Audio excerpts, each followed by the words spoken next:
Before we proceed, let me take a look at where we are in terms of where the forum is and where it came from, and then let me introduce this week's guest. So, to begin with, the forum is a discussion-based platform. This is all about conversation, concerning, and it's a spin-off of a long-running research project called the Future Trends in Technology and Education Report. And that is a monthly trends analysis that looks at how technology changes higher education, as well as at major forces that reshape education as we know it. That's been running for almost 10 years. It has a long record of analysis and evidence. But again, it's completely a publication. It's not conversation based. What we're doing now in the forum is actually based on the idea of springing off of that research to have conversation and discussion concerning these major trends.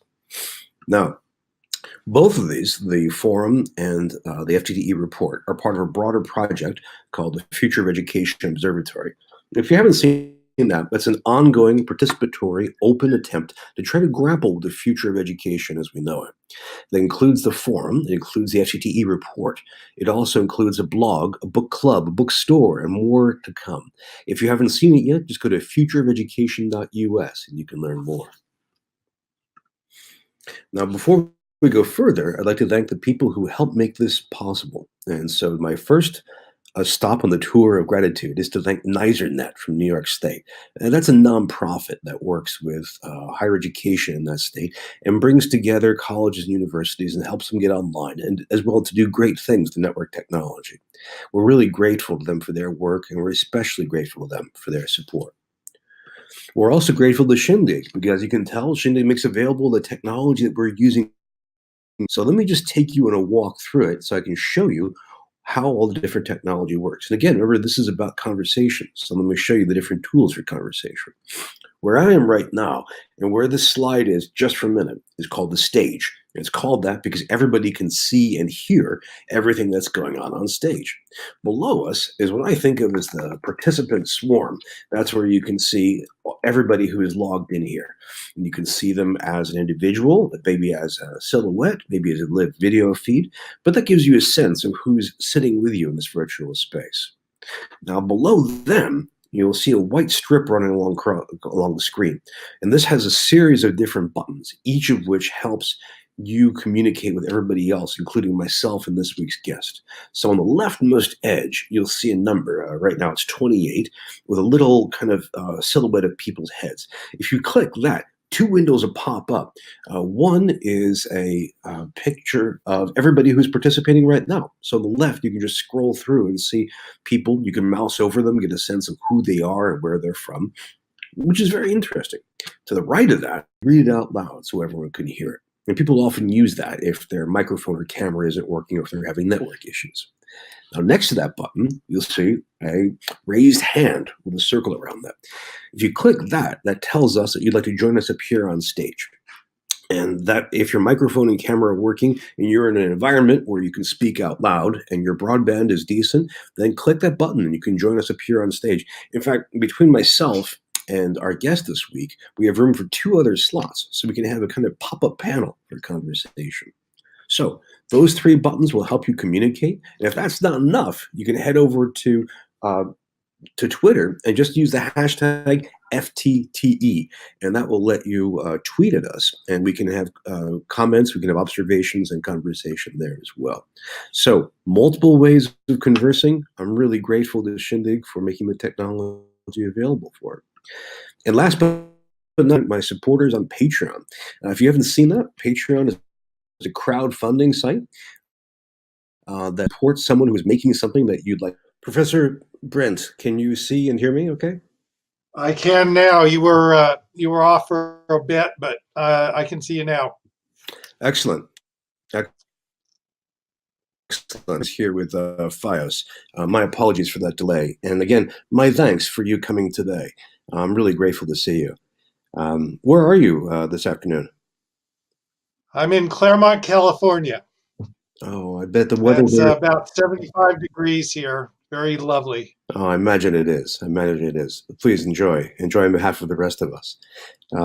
And actually, for the rest of you, if you haven't used the chat box yet, a really good way to just get your toes wet with it is to simply open the chat box and type in where you are right now and share the weather if you can. Um, Professor Brint or Steve, um, you have such a huge bibliography. You've produced so much great work. Before we dive into your new book, I'd like to ask, in the way of getting people to know you a bit, what are you going to be working on for the rest of 2019? What's on your agenda? Yes, Brian, thanks. And thanks for having me today. I'm looking forward to the discussion. Right now, we are finishing a study that was funded by the National Science Foundation to look into interdisciplinary hiring in Mm, American research universities, specifically cluster hiring, which is the way universities will try to gain strength in particular areas by hiring several faculty at once in that area, often okay. 4 or 5 faculty. And we identified 84 institutions that have engaged in cluster hiring. And we sent out surveys to faculty who are hired into clusters. We've looked at their productivity using the Web of Science and using Mm, grants information. And we're trying to determine how well these things are working out and what are the factors that are related to greater or lesser success of clusters. So for example, a university might decide we want to add strength in climate science or in quantum science, and then they'll do right. searches for several people in those areas. And there are some difficulties with cluster hiring. One is that there's a tension between the departments and the centers for the attention and Mm, participation of individuals. There's also some of these clusters really are not very well organized, and they fall apart because the people don't actually collaborate. But some of them have been extremely successful. We're trying to sort out what leads to greater or lesser success, and of course, this relates to um a big priority of universities, which is to try to enhance collaboration among the faculty and especially collaboration around big, cutting edge, or new frontier types of topics.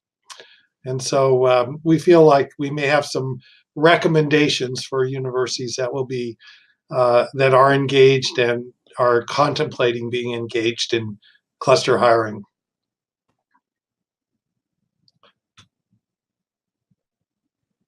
and social sciences, the humanities as well. Brian, I'm having a little trouble hearing you. You're frozen, unfortunately.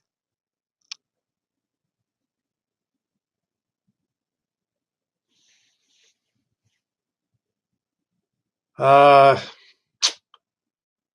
I cannot hear you. Stephen, can you hear me now?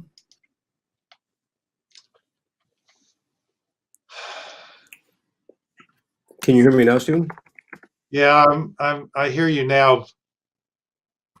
My apologies. This is on another phone right now with Fios trying to figure out what the problem is. Um, Okay. my my question was, and I want to What's are that? you just are you focusing on just the natural sciences or the social sciences and the humanities as well? In this project, many of the institutions are focusing on science, but some have clusters in humanities and social science. Oh, great. So whatever they are doing, we're looking at. Um, Stephen, Tom, can you see and hear me now? I hear you. Well, while I wrestle with the internet connection here, let me introduce Tom. Tom, are you there? No. Tom seems to be having a problem. We seem to be having a whole series of network issues right now. I'm very, very sorry about this. Let me see if I can bring in Jeff Ritter.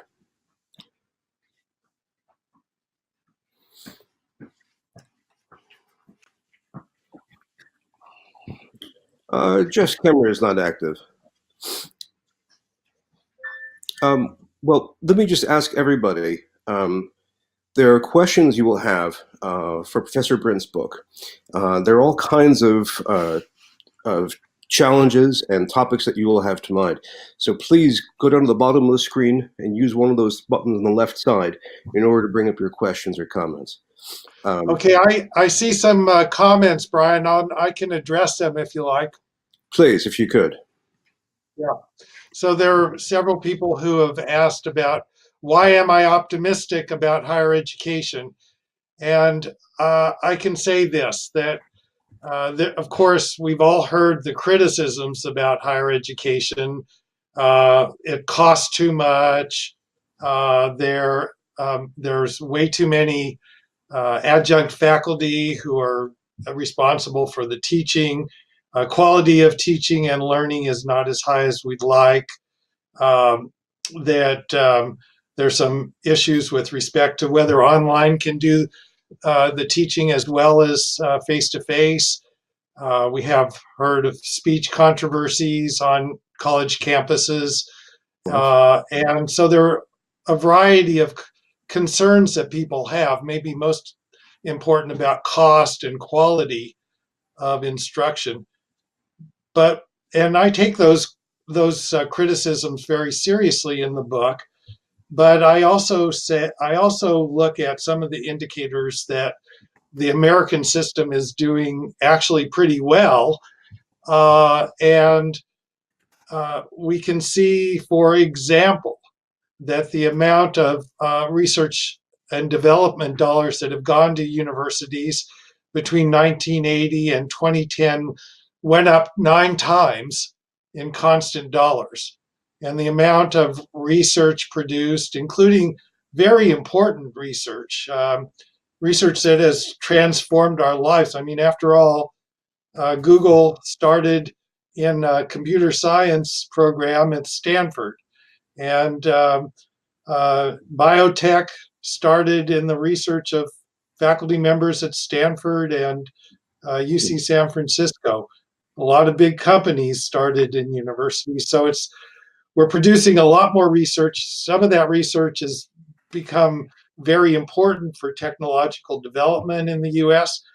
We could also look at enrollments. If the sector was doing extremely poorly, you would expect people wouldn't want to go to college. But in fact, between 1980 and 2015, the enrollments nearly doubled, and they nearly doubled at the graduate level as well. So there's also the indicators of the amount of money that's being poured into universities, not just by the federal government in the form of student aid, and which is about $65 billion a year, plus hundreds of millions of dollars in loans availability, more than $30 billion in federal support for research. And then, of course, private donors are pouring billions of dollars in to universities as well. So we feel like, I mean, I feel that the balance sheet is not properly represented when we only look at the problems that I admit universities have, and we don't look at the other side of the equation, which is what are they doing well in terms of research, in terms of training students and contributing to both the economy and society. Another thing that is important is that universities provide mobility opportunities for many students who often come from less advantaged households, and so we have to look at that as well. So there are reasons. I don't know whether optimism is the right word, but there are reasons to say that the sector is doing well institutionally for all of its problems. and that it's contributing a lot to the American economy and American society. Well, that's a wonderful overview of a great deal of success, um, especially on the research side and on the enormous growth sector. Um, so So I before I see that I'll there's some more people who are asking questions. Brian, shall I respond to them? please do, can you hear my response? Yes, yes, I can. So Yeah, just we seem to be but good before on you do technology that, now, so I'm glad. let me just mention to everybody, if you could, chime in with questions as you see fit, and I can bring you up on stage if you would like to ask a video question. Um, Okay, please, Steve, go ahead. so there are a couple of questions in the chat about private donors giving money to make sure their kids get in and what mobility opportunities. Um, there's a fellow at Stanford named Raj Chetty who has looked into this issue quite a bit.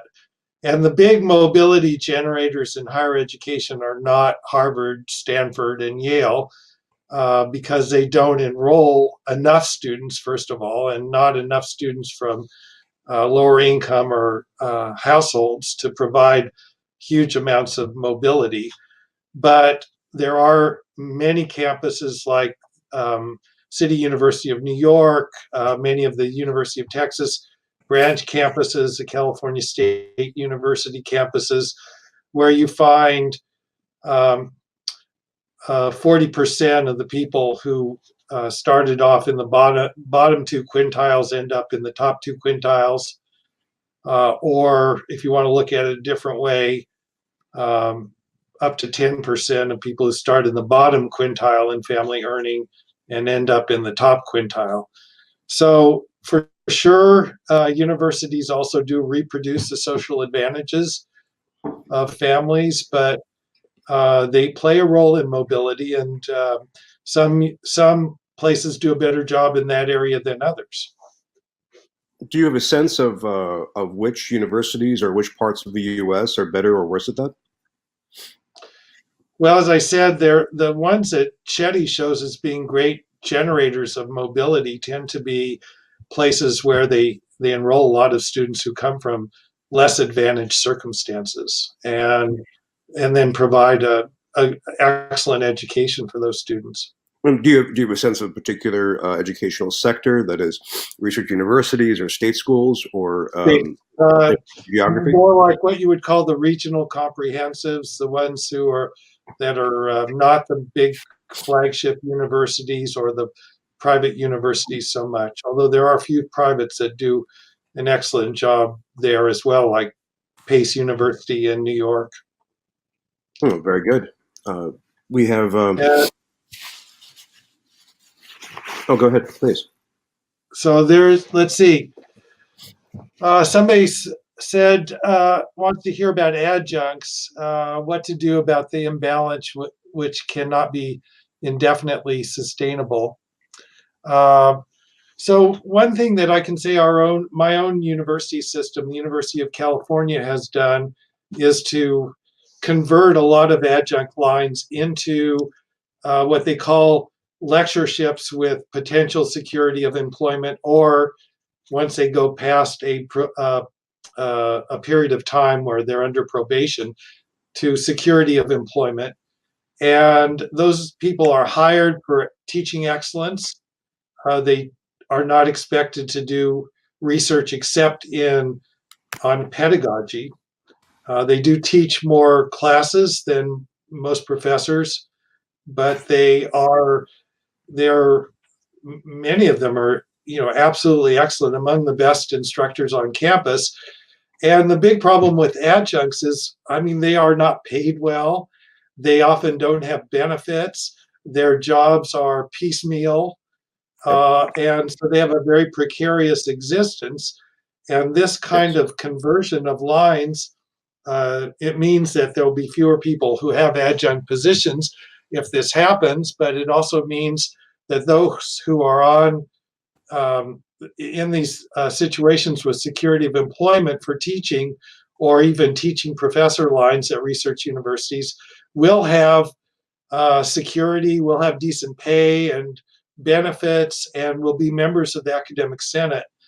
So I advocate that in the book. I think it's a terrible problem that universities are facing, that they've gone on the spree of hiring adjuncts and not hiring people on tenure track nearly at the same rate.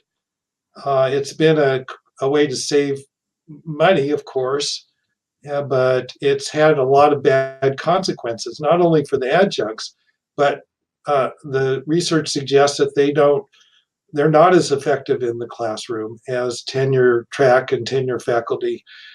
So it's a lose-lose kind of situation, and we need to find a way to restructure the labor force in universities so that there are more people who have security of employment. That's a huge issue. Thank you for raising the question, and thank you, Steve, for treating that so Yeah. humanely.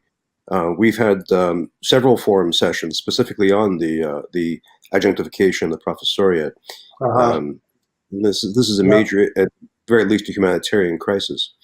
Now, coming to us from Canada, we have Stephen Downs. Stephen, are you there? I see him. Hoping you hear me. Yeah, I can hear you. Awesome. Tech Excellent. works. So, yeah, I'm among the many people who are, Brian, fascinated to find that your Fios connection in the DC area was working less well than your internet access in the backwoods of Vermont.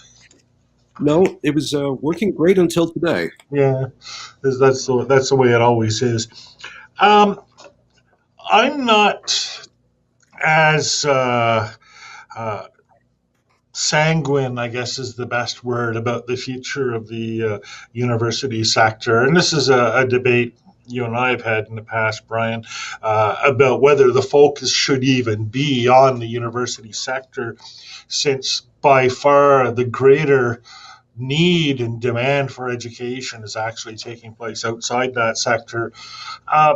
It's true that there's a push for increasing enrollments, which is what we would expect from the echo boom demographic. The end of that demographic is coming, and now we're seeing enrollment pressure. But also, too, there was the contention, Stephen, that you made earlier, that the demand is showing that the university is working. But I see that as more a case where we have a new baseline for the bottom end job to participate in the economy at all, which is to have a degree of some sort. And if you don't have that, then it's food services industries are us, basically. And it doesn't. The education, the quality of the education in that scenario is meaningless. It's just were you willing to jump through the hoops? Are you willing to prove you're a good employee long enough to get a job in order to qualify for employment? The other thing is, the suggestion, and I'm the one who put up the things about what mobility,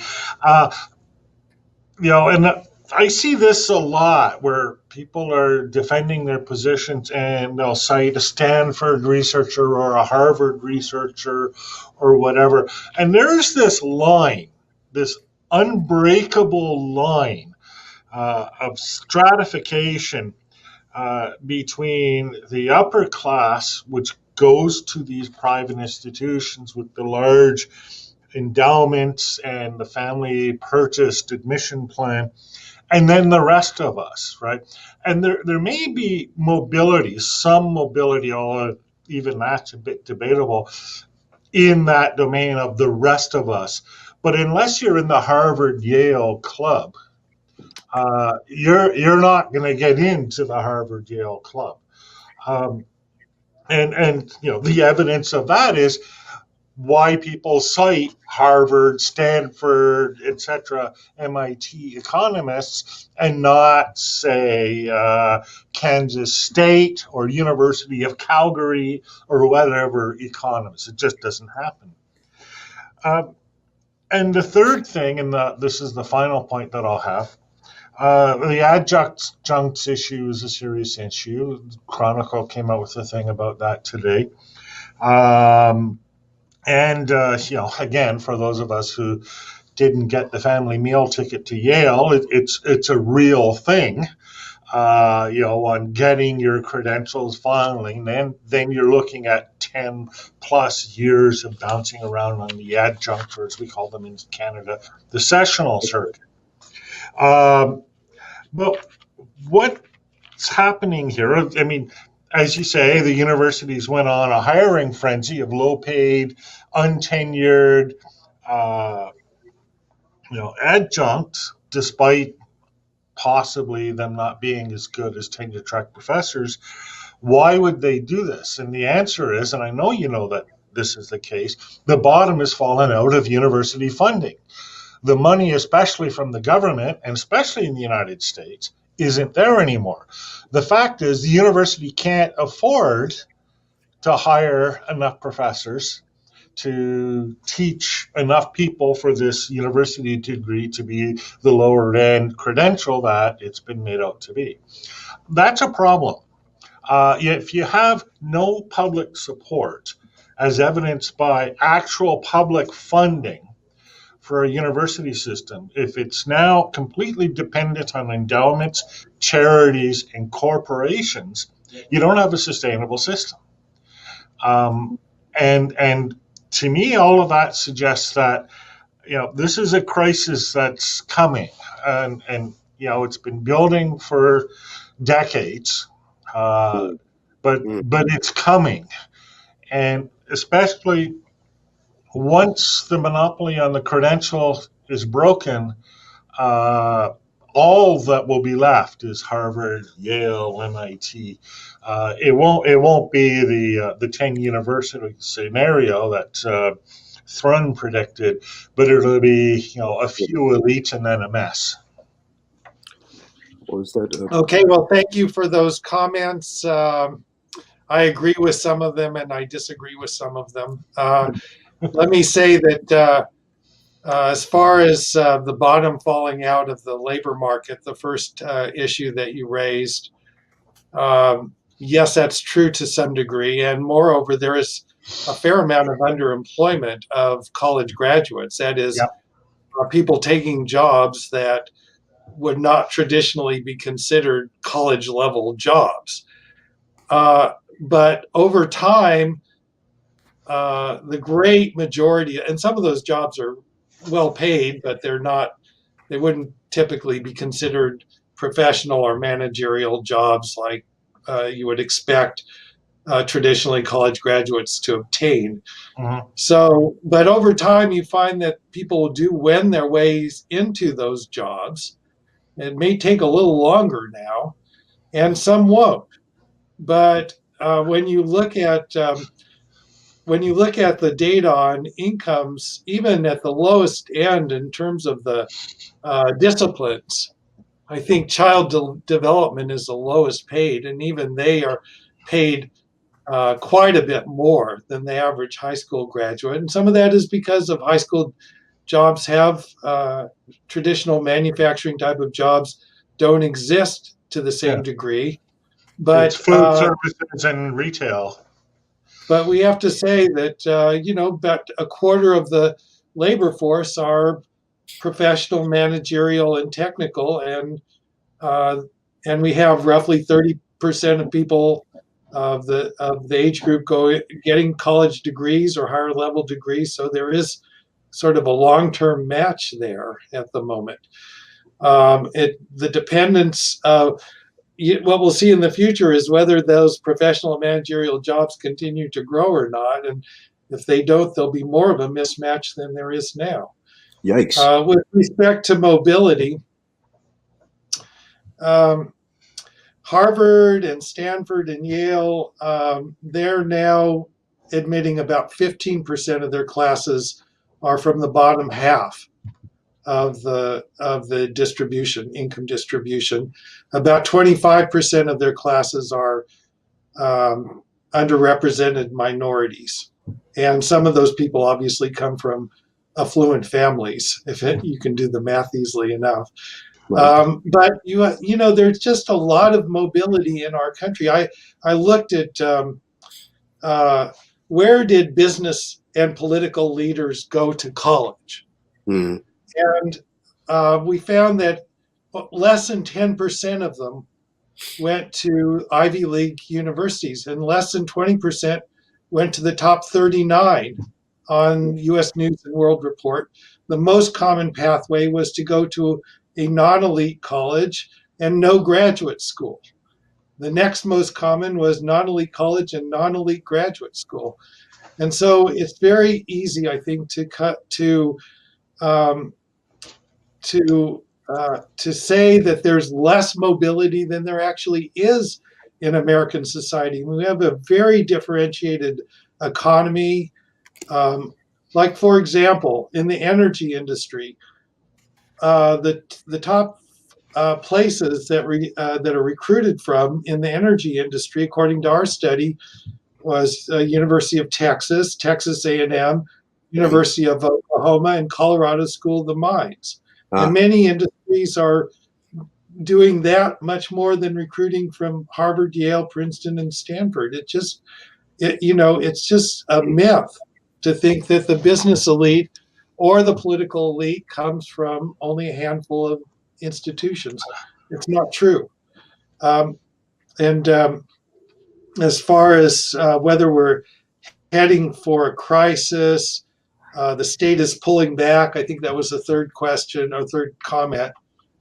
Um, what happens with the states is they during recession periods they pull back, and then when times are good they start investing again. Most of them, but they never reach the level that they were before, and so universities become more tuition dependent, and the state, relatively speaking, is not as involved as it was. I mean, this is quite apart from what the federal government does with financial aid, right. Right.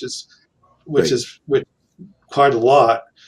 But but so then tuition becomes a bigger part of the issue for students, and then of course debt becomes a bigger part too, because not everybody can afford to pay all the tuition. So Right. that all that is true. I think that there, I mean, more states need to do more with financial aid, and California, for example, if your family makes under $120,000 between Pell Grants, often if you're eligible, Cal Grants, and return to aid from the institutions, you can go for free as far as tuition goes. You still have living expenses, and more states need to do something like that.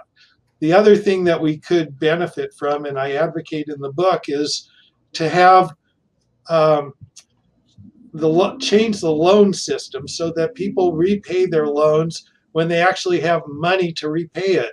So make it income contingent, and don't ask kids to start repaying loans when they're just out of college and maybe they don't have a great foothold in the market, in the labor market.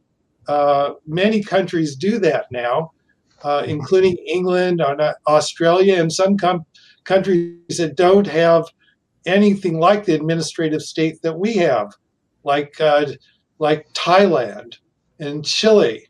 So it can be done, and I think that would benefit students. I mean, the combination of bringing the state back, insofar as that's possible, and income contingent loans would be very helpful, and would but the one other thing I would say, Stephen, about your remarks is, um, the adjuncts. One thing that I talk about in the book is we've seen a tremendous growth in university administration, and I believe that the adjunctification, if you will, is not unrelated to that. Mm. In other words, you're substituting part-time labor in the instructional force for more administrators. Now, some of those administrators are warranted because they're students demand things like nice rec centers and residence halls. And when you get bigger, you need more police and you need more accountants. But there has been this sort of interesting relationship between tremendous growth in administration and also tremendous growth in adjuncts. And that, that's, we have to really ask hard questions about, do we need all these administrators? That would be something that could make a difference, at least a small difference. That's a fantastic answer, a very rich answer, Stephen, to Stefan's incredibly rich question. Thank you both. That exchange is a seminar level by itself. I'm conscious of time, and Jeff Ritter has been waiting very, very patiently, and he also has a terrific beard, so I have to defer to him. Oh, thank you. Jeff, welcome. Just a couple short question. I'll try to be short. One of the problems with academia, people always talk way too long. I'll ask questions for 3 hours, and then answer them for 3 hours. I'm waiting for just the answer. But anyway, the small college is closing. There's been a few in Massachusetts. There's some colleges under threat of closing. The small liberal arts, high debt colleges that have served, they've served well in some ways, their communities and the regions, and for certain specialties. Green Mountain College, of course. Hampshire College is under threat. That's where I went, and I'm working hard to help make sure it keeps going. And is this a harbinger of things to come? I mean, is it basically a good thing for the marketplace to get rid of things that are non-competitive or not competing as well or not drawing in students, and then force the other schools to be more efficient, and get some dean to say, well, I don't need 3 assistants, I guess, if it's going to help us stay afloat and become leaner. At the same time, the challenge of really preparing these students below the level of all these Ivy League and state universities and research schools.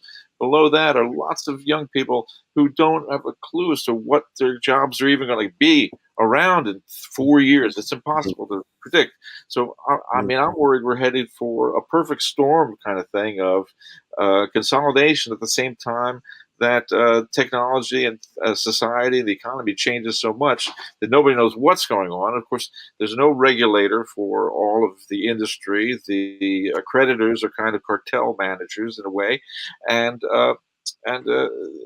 new ideas are very difficult to bring up from the bottom, like some of the tech entrepreneurs are trying to do. And government policy, forget it. Government policy is just making things worse during this administration, for sure. I mean, I see your optimism about a lot of things about universities and research, and I agree with you. But for the rest of the world and in the United States, certainly, I think there's a very difficult time coming. What do you think? Okay, so there were a couple of questions in there. One was about small colleges like Hampshire that are struggling. We do see that every year, maybe 10 to 15 colleges, and they're almost always private, small enrollment.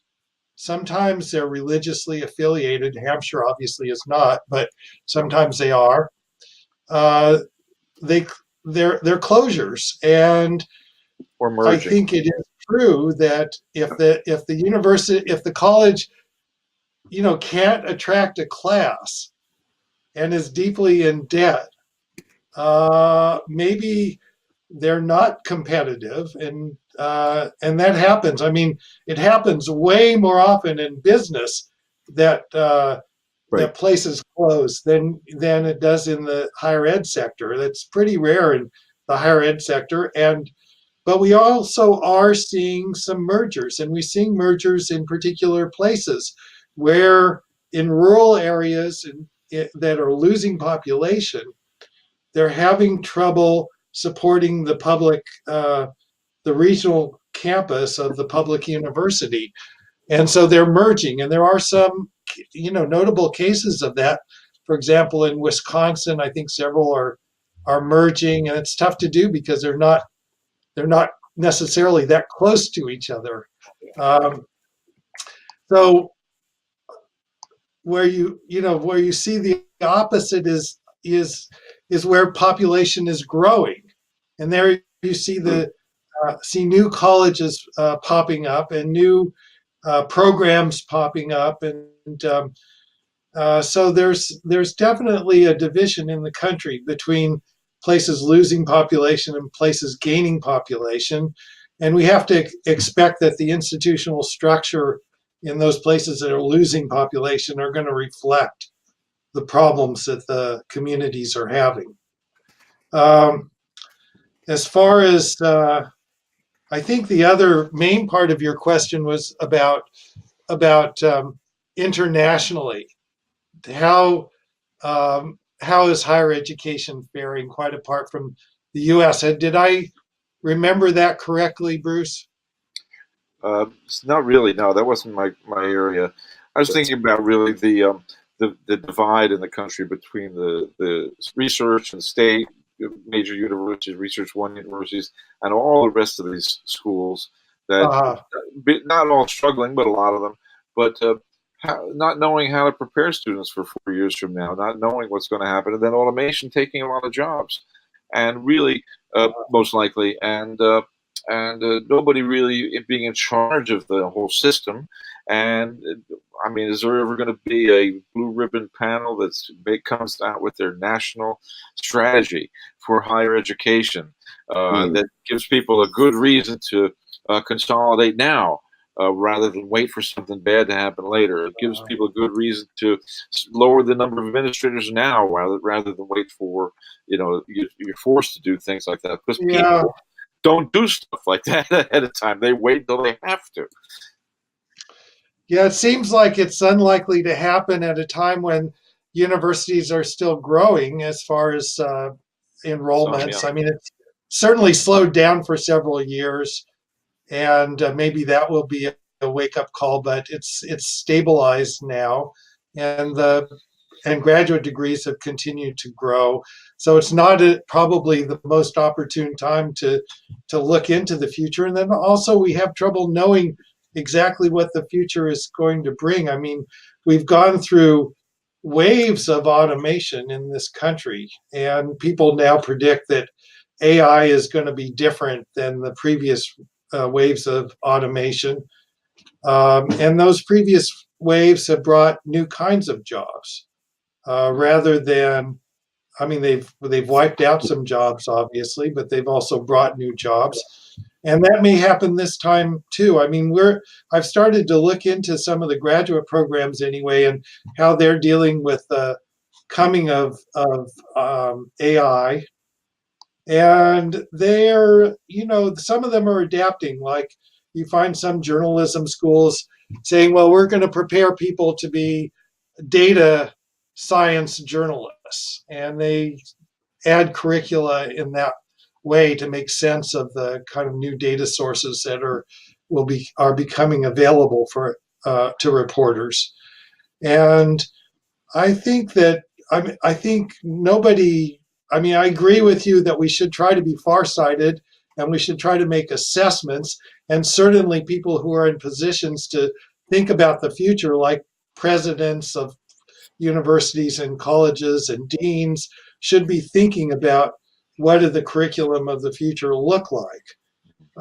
And I I suspect that most of them are so busy putting out fires on the daily round of activities that they're not doing much thinking about that, and it's a pity. But certainly, people in the national academies and other places like that are thinking about the future and are thinking about new technologies and curricula that could be beneficial in relation to those new technologies. So there's not enough of that thinking going on. I'd like to see more of it, and I think the point is well taken. Great. Thanks a lot. Thank you, Jeff, for the great question. And Steve, thank you for a very, very rich answer. I hope in our way that this forum series helps contribute to that kind of conversation. We have a question from a great stalwart fan of the program and a long-running participant, Roxanne Riskin. And she asks, is the technological advantage of the surge of online education Is that a part of the better position? Oops, sorry, I'm going to bring this back up again. Is this a part of the better position you argue for the university? Thank you, Roxanne, for that question. It's a mixed situation, I would say. I mean, I'm an enthusiast for technologically enhanced education, and I think there are innumerable ways that technology has enhanced education and could do so more. I also think that there's plenty of, we've seen growth in online, and I think we'll continue to see that. And online, as probably most of you know, works very well with adults who are maybe trying to improve their credentials, or are required to do so for licensing in certain professions to take courses, and even many adults do very well in fully online graduate programs. The story with respect to undergraduates is more mixed, and Hmm. I sound a note of caution about particularly about certain kinds of undergraduates, and those are undergraduates that have not had great secondary school preparation. Mm-hmm. Uh, Males tend not to do as well in online. Those who have relatively poor GPAs in high school or came from high schools that were not terribly effective. Um, so it's a little bit like the analogy that I use is like going to the gym. If Hmm. you're a mature person, you can have gym equipment in your garage and work out every day. But if you're not a mature person, it helps to be surrounded by others who are sweating. And I think something like that is true in education too. We just don't. And there's some data out of Washington State by some researchers at Teachers College in New York that were the ones that raised that red flag for me. Now, I think it means that we can let students take online courses, but if they don't do well, then we should restrict their diet Hmm. until they can Hmm. prove that they can do well. And the other thing that we need to realize is there's certain things that face to face is really good for.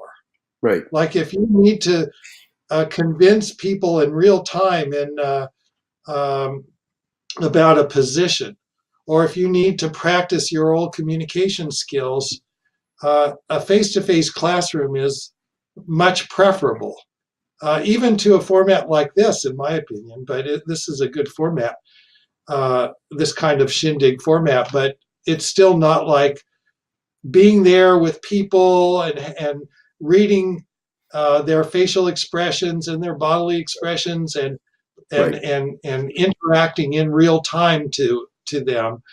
And this is one of the reasons why some of the professions like law restrict very rigorously the number of online courses, because they don't feel like future lawyers gain as much from online as they do from answering Socratic questions in class, where they're accountable to the other individuals in the class. So I think it varies from class to class and from population to population how advantageous it is. But I'm glad that we have the option, and I think it's tremendous for many people. Well, thank you. That's a great question. The sweating analogy is one I'm going to have to steal myself. Um, and I can point out a personal example where this semester I'm teaching a seminar at Georgetown, and I've alternated between doing it in person and doing it entirely by video. It's interesting to see the affordances of each. Um, Steve, we asked you to be here until 3 o'clock Eastern time. Do you have time for one last question before we go? Sure, I'm sure, sorry to be absolutely. late. I just want to make sure everyone gets a chance to share their thoughts. I appreciate that. We have a question. This is from Mindy Collin, who asks, are there particular things that the universities who seem to have a greater influence on student socioeconomic mobility do to help students Uh-huh. move on, besides enrolling Okay. more diverse students? Yeah, good question. Thank you all for the questions. Questions are good. Uh, so, so I have a lot of personal experience with this because I come from a university that the graduation rates were not as high as they should have been, given that we're in the University of California system. And so I led a group that looked into this for about a year and made recommendations about what to do to try. And when students don't graduate, their mobility opportunities are greatly affected. So it's an issue for mobility. It's also an issue for university resources. Every time a student leaves, you've got to replace that student, and it hurts the student. And of course, some students should leave because they're really not engaged with their education. But many of the problems that students have are institutional in nature. So, for example, we found out that we didn't have a good enrollment model to offer the courses that students need in different majors at the time that they needed them. And we also weren't leveraging summer to offer courses that students needed in summer Mm, uh, that they really? couldn't get during the year. Huh. We also realized that students didn't know that they had to take 15 units a term in order to stay on track to graduation. So we had a big campaign, finish in 15 units every term, Right. with banners all over the campus. So yes, I think the biggest thing is offering courses that students need and doing modeling of what courses and what number of seats do you need in every major at lower and upper division, and how can you make up for uh, deficiencies during summer, and then what Mhm. misinformation do students have, and then also making sure that the curricula are well structured and that students understand what they need to get through. We had a very nice um, software where students could plug in schedules and play with their schedules and determine, and it would show if you change your schedule in this way, it'll add a term or two to your graduation, and here's another way to do it that will allow you to graduate on time. And I think it's important. On time graduation is important because the longer students take, the more likely it is that they won't finish. And so Right. I think the answer is yes. And the biggest part of the answer is just making sure you offer the right courses and making sure that students have the right advice and well structured curricula that do not require more courses than students need, and the courses that students need at the right time. That's a strategic thing, stretching across all aspects of a university. Yeah. That's a rich, rich answer that people should really take to heart. And Mindy, thank you for the great question. Um, and Stephen, let me thank you for being so flexible and so sanguine for this past hour plus. Your questions and your thoughts have been so rich. I just want to tell everyone to run out and grab a copy of Two Cheers for Higher Education because it is a very, very important book. Um, let me ask, what's the best way for people to keep up with your current research and your upcoming work? I have a website, and I post our papers from our research group on the website. Also, my upcoming talks and the databases that we have Oh, good. created over the last 20 years. And the website is higher-ed 2000 Hmm. ucr.edu. Right. Higher-ed 2000, that's the year we started, .ucr.edu. That's a good way to keep up. Well, thank you. And we'll make sure people know about this. Um, Thank you. Thanks, Brian. And thanks to all of you for participating. I appreciate it. And it's been Great. very enjoyable for me. And I hope it's been at least somewhat useful to you as well. It's been very, very useful and enlightening. Thank you. And before you all go, let me just point out where we have next week's news, and let me just show you a couple of things before we proceed. So one part is that next week we will have a return guest.